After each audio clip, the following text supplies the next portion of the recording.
ভাৰত আৰু ইংলেণ্ডৰ মাজত অনুষ্ঠিত হ'বলগীয়া চতুৰ্থখন টেষ্ট মেচত কেনেকুৱা হ'ব আমাৰ ভাৰতীয় দলৰ প্লেইং 11 এইটো বহুত বেছি এটা ডাঙৰ প্ৰশ্ন বুলি ক'ব লাগিব কাৰণ বৰ্তমান সময়ত যি ডাঙৰ খবৰ ওলাই আহিছে সেই খবৰটো হৈছে যে জাসপ্ৰীত বুমৰাহ চতুৰ্থখন টেষ্ট মেচৰ বাবে উপলব্ধ নহয় গতিকে তেখেতৰ ঠাইত বেলেগ এজন খেলুৱৈ স্থান পাব তাৰ লগতে কামাল লাজবাব ৰাহুল এতিয়া উভতি আহিছে গতিকে আমাৰ ভাৰতীয় দলৰ প্লেইং 11 এতিয়া কেনেকুৱা হ'ব কোন খেলুৱৈ দলত স্থান পাব কোন খেলুৱৈ দলৰ পৰা বাহিৰ হ'ব এই বিষয়ে যদি আপোনালোকে সবিশেষ জানিব বিচাৰিছে তেনেহলে এই ভিডিওটো আপোনালোকে একেবাৰে প্ৰথমৰ পৰা শেষলৈকে চাই থাকিব পাৰে কিন্তু ভিডিওটো আৰম্ভ কৰাৰ আগতে আজি ভিডিওটো এটা লাইক কৰিব লগতে চেনেলটো এনেকুৱা ধৰণৰ সুন্দৰ খবৰৰ বাবে এতিয়া সাবস্ক্ৰাইব কৰি ল'বলৈ নাপাহৰিব আৰু এতিয়া আহিছো আমি ডাইৰেক্ট আজি ভিডিওটোৰ মূল বিষয়টো লৈ আৰু আপোনালোকক মই ইয়াত দেখাই আছো যে প্ৰথমতে ওপেনিং কৰিবলৈ আহিব য়শস্বী জয়সৱাল তাৰ লগতে দলৰ অধিনায়ক ৰোহিত শৰ্মাই নো ডাউট তেওঁলোক দুজনে ওপেনিং কৰিব ইয়াৰ পাছতে নম্বৰ 3 পজিশনত সুমন গিল থাকিব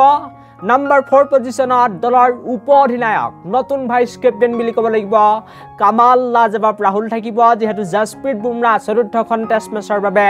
উপলব্ধ নহয় সেইবাবে ৰাহুলে দলৰ ভাইস ক্যাপ্টেন হ'ব বুলি বৰ্তমান সময়ত খবৰ ওলাই আহিছে তাৰ পাছতেই এজন খেলুৱৈ দলৰ প্লেইং 11ৰ পৰা বাহিৰ হ'ব হেতু একেবাৰে 100% কনফাৰ্ম হৈ গৈছে নাম হৈছে ৰজত পাটিদাৰ আৰু ৰজত পাটিদাৰৰ ঠাইত সৰফৰাজ খানে টিমত থাকিব বা তেখেতে স্থান পাব বুলি বৰ্তমান সময়ত জানিব পৰা গৈছে তাৰ পাছতে নো ডাউট ৰবীন্দ্ৰ জাদেজা থাকিব ৰবিচন্দ্ৰন অশ্বিন থাকিব ইয়াৰ পাছতে দলৰ উইকেট কিপাৰ বেটাৰ হিচাপে ধ্ৰুৱ জয়ালে দলত স্থান পাব তাৰ পাছতে বাকি যদি মই খেলুৱৈসকলৰ কথা কওঁ তেনেহলে কুলদীপ যাদৱে দলত স্থান পাব ইয়াৰ পাছতে মহম্মদ সিৰাজ আৰু এজন নতুন চেহেৰা ভাৰতীয় দলত আমি দেখা পাম তেখেতৰ নাম হৈছে আকাশদ্বীপ আৰু আকাশদ্বীপে টেষ্ট ডেবিউ কৰিবলৈ গৈ আছে মই আশা কৰিম আকাশদ্বীপে ভাল প্ৰদৰ্শন কৰিব আৰু এনেকৈ আমাৰ ভাৰতীয় দলৰ প্লেইং 11 হ'ব জাসপ্ৰীত বুমৰাহ উপলব্ধ নহয় বুলি বৰ্তমান সময়ত জানিব পৰা গৈছে কিন্তু দেখাটো লক্ষণীয় হ'ব যে বুমৰাহৰ অনুপস্থিত আমাৰ ভাৰতীয় দলৰ খেলুৱৈসকলে কেনেকুৱা প্ৰদৰ্শন কৰে কেনেকুৱা পাৰফৰমেন্স কৰে তাৰ লগতে দলৰ নতুন ভাইস ক্যাপ্টেন KL ৰাহুল তেখেত যেহেতু আঘাতৰ পৰা উভতি আহিছে ইনজুৰিৰ পৰা উভতি আহিছে